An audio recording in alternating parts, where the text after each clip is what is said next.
बच्चों के छोटे हाथों को चांद सितारे छूने दो, 2-4 किताबें पढ़ के वो हम जैसे हो जाएंगे। मेरे प्यारे दोस्तों, मैं हूँ doctor Hema Pandey, motivation speaker और आप सबके दोस्त। अपने बच्चों में कुछ खास गुणों को डालिए। कहने के लिए ये एक साधारण बात हो सकती है, लेकिन यही आदतें आपके बच्चों को एक देश का एक अच्छा नागरिक बनाएंगी। अच्छी आदतें हम बनाते हैं और आदतें हमारा भविष्य बना देती हैं। अगर बच्चों में भी ये आदतें होंगी तो निश्चित तौर पर आपके बच्चे कामयाब होंगे। बच्चे कभी भी स्वयं नहीं सिखाने से सीखते हैं, वो करते हैं जो आपको देखते हैं। बच्चों की सेवा माली की तरह कीजिए और उनके ऊपर दबाव मत बनाइए। थोड़ा सा अनुशासन और थोड़े से प्यार से, जिस तरह बहुत ज़्यादा पानी देने से पेड़ सड़ जाता है, बिल्कुल पानी न देने से सूख जाता है, उसी अनुपात में बच्चों के साथ आप संतुलन बना के रखिए। बच्चों की भावनाओं को साधिए, बच्चों की जिज्ञासाओं को साधिए, उनकी जिज्ञासा का जवाब दीजिए। वो बहुत सी बातें आपसे पूछना चाहते हैं, करना चाहते हैं। दुनिया में सबसे ज़्यादा सुख उन्हें आपके सानिध्य से मिलता है। कई बार करोड़ों रुपए के सामान आप बाहर से, विदेशों से मंगाते हैं, लेकिन वो उनके लिए मूल्यहीन है। वो रेत में खेलना चाहते हैं, मिट्टी से घरौंदा बनाना चाहते हैं, समुद्र की लहरों को छूना चाहते हैं। उनकी बातों को समझें, उनकी भावनाओं को समझें, इस कोमल मन को समझें। बचपन एक बार मिला है, आज है कल चला जाएगा। आप पैसा आगे पीछे भी कमा सकते हैं और अपनी स्थिति को मजबूत कर सकते हैं, लेकिन आप उन्हें थोड़ा सा समय ज़रूर दीजिए और उनकी भावनाओं को समझिए। जो आप देंगे वही रिटर्न ब्याज बनकर वापस लौटेगा। आप अपने घर में हैप्पी वातावरण रखिए। खुशहाल माहौल होने से बच्चों के ऊपर भी उसका बेहद अच्छा असर पड़ता है। बच्चे खुशी बांटते हैं। जब उन्हें खुशियाँ मिलेंगी तो वो समाज को भी खुशियाँ देंगे। हेल्दी वातावरण होने से आप जब भी कुछ खाते हैं, जब भी आप सोते हैं, उसका असर हमारे जीवन पर पड़ता ही पड़ता है।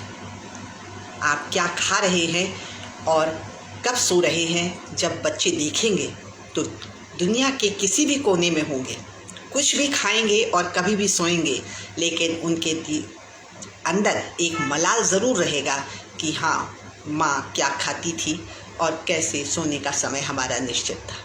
और ये आदतें उसे स्वस्थ रखेंगे। क्या आप नहीं चाहते हैं आपका बेटा स्वस्थ रहे? क्या आप नहीं चाहते हैं आपकी बेटी स्वस्थ रहे? इसलिए शुरू से ही हेल्दी खाना खाने की आदत डालिए। कुछ भी खाना बुरा नहीं है, लेकिन अंदर मन में इस बात का आभास होना चाहिए कि आज हमने ये नहीं खाया है, स्वस्थ कुछ ना कुछ हमें पौष्टिक खाना है। तो हेल्दी खाना होना चाहिए। आउटडोर गेम इनडोर गेम से ज़्यादा अच्छे होते हैं। बच्चों को बाहर खेलने के लिए भेजिए, तो पसीने पसीना होकर वापस आएंगे। उनको हाथ पैर साफ करके गर्मा गर्म दूध पिएंगे। वो एनर्जी, वो सुख कहीं नहीं मिलता है, किसी भी डिश में नहीं मिलता है। तो उन्हें व्यायाम जैसी चीज़ों से सरोकार करिए। सुबह उठने की आदत अच्छी आदत होती है, बच्चों में भी ये आदत डालिए। जल्दी सोना और जल्दी उठना, क्योंकि स्कूल ये खुद ही सिखाते हैं कि सुबह हम जल्दी उठ जाए, तो सुबह तो उठ जाते हैं, लेकिन देर रात तक जागकर हम बच्चों की सेहत खराब कर देते हैं। इस पर हमें विशेष ध्यान देना चाहिए।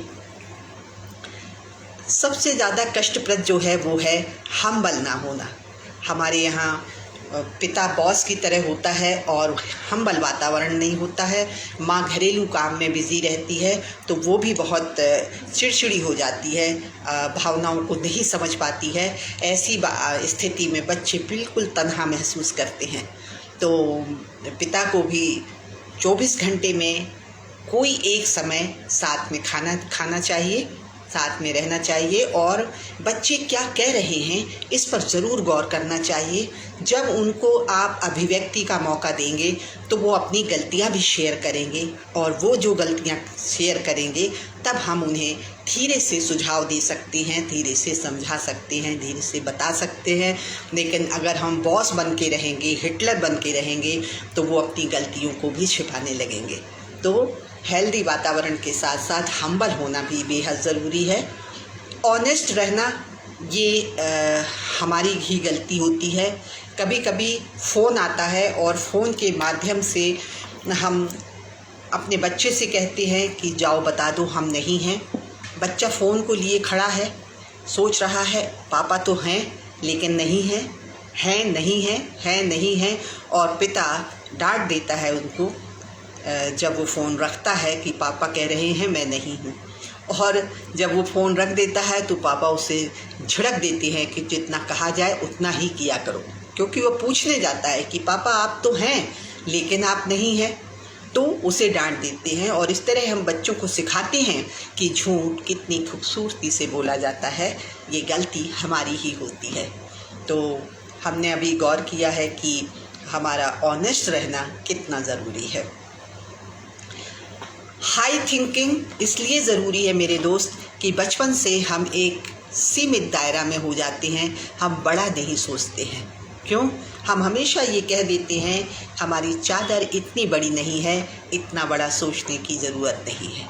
अगर बच्चे विदेश जाने की बात करते हैं, चाँद पे पहुंचना चाहते हैं, तो हम उन्हें स्टॉप दे देते हैं। उनके पंख लगे हुए हैं, उन्हें उड़ने दीजिए, जितनी लंबी उड़ान वो उड़ सकते हैं कल्पना लोक में, और उनका सोचा हुआ सारा काम फलीभूत भी हो सकता है। आखिर किसी ने तो सोचा होगा चाँद पर पहुंचने के लिए, किसी ने तो सोचा होगा ताजमहल बनाने के लिए। इन सब चीज़ों का निर्माण मस्तिष्क से ही हुआ है।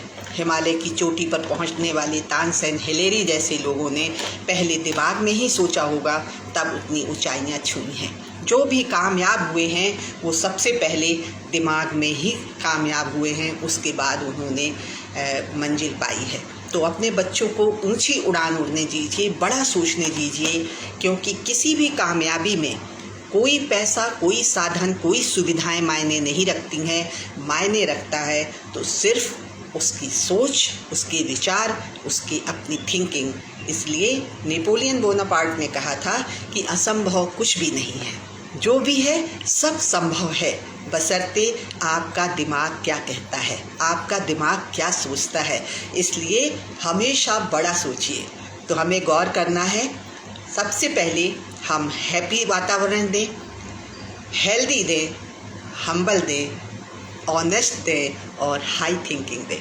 अगर ये 5 चीज़ें हमने अपने बच्चों को दिए तो स्टाम्प पेपर पर लिख लीजिए, आपका बच्चा कामयाबी की बुलंदियां ज़रूर छुएगा।